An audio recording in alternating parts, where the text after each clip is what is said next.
The primary role of a country's intelligence system is prevention.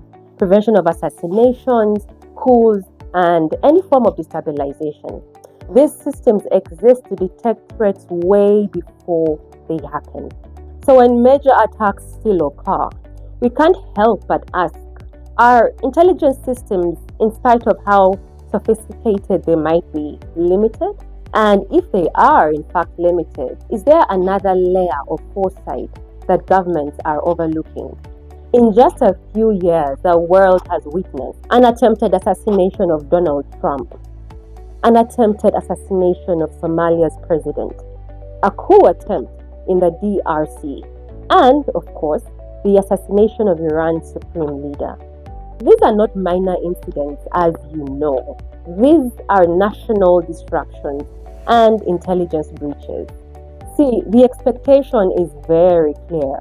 Such events are supposed to be detected way before execution, not with the billions of dollars that nations invest in their intelligence systems. In 2025 alone, for instance, the US had a budget of over $100 billion for their intelligence community. Here's where this becomes really compelling. Before these events unfolded, before the news headlines and global reactions, Prophet Elvis Mbonye had spoken about these events, documented, time-stamped, and public. An American politician with gunshots. The sinister turn in American politics. I took a bullet to the head. My eyes gazed upon Somalia. There was something like a state of emergency. And this time, it was their leader. He was a target. Tensions flared up in Somalia's capital city of Mogadishu after an explosion occurred near the presidential palace. This time my eyes again were taken to the DRC. But I saw again the leader there and his life, there was a hit on him.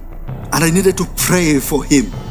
Let's take you from there to Kinshasa in the Democratic Republic of Congo. In the early hours of the morning, reports start to emerge of gunfire ringing out around the presidential palace. A few hours later, more details start to come through. A coup attempt that had failed, according to the country's army. January 20th, 2026.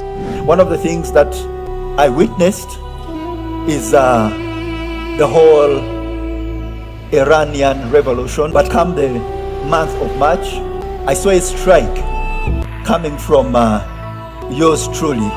The only guy who does things the way he does them. If the Iranians access what I'm saying now, but it was a strike on the leadership. It was an assassination, and he took it out. So it's clear that these intelligence systems are in fact limited. And part of the reason is because they rely on quantifiable data. But what if the intelligence information cannot be seen, verified, or even measured? Now, during the Cold War, the United States launched an initiative called Project Stargate. The program explored whether psychics could use what was termed as remote viewing to perceive distant locations, hidden objects, or future threats. It was an experiment in unconventional intelligence gathering. The US funded it for years. Why?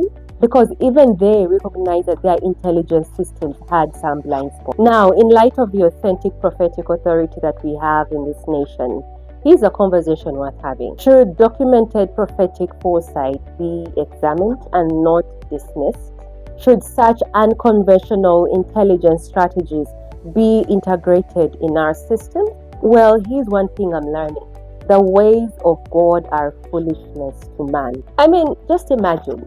God chose to reveal the hidden plans of the US and Israel governments to his servant, the prophet, who lives somewhere deep in Africa in a so-called third world country. And failure to heed God's foolish ways does cost us a lot.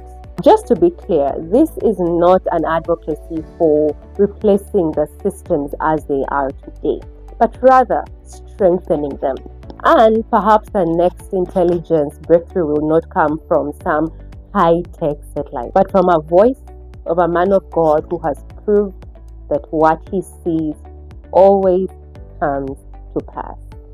That the time is coming when the nations will be subdued before the glory of God. They will take this thing seriously. They will begin consulting from God on whatever is supposed to be right in the nation. Glory to God. That is basically the element of the prophetic. It is to subdue the nations before the throne of God, that they may recognize that the Lord, surely the Lord is God. And so, it is not the politicians, it's not the parliament. All these guys can come up and debate all they want to, but God has foreseen it. And God knows you take that action, it is deadly. You take this action and prosperity comes.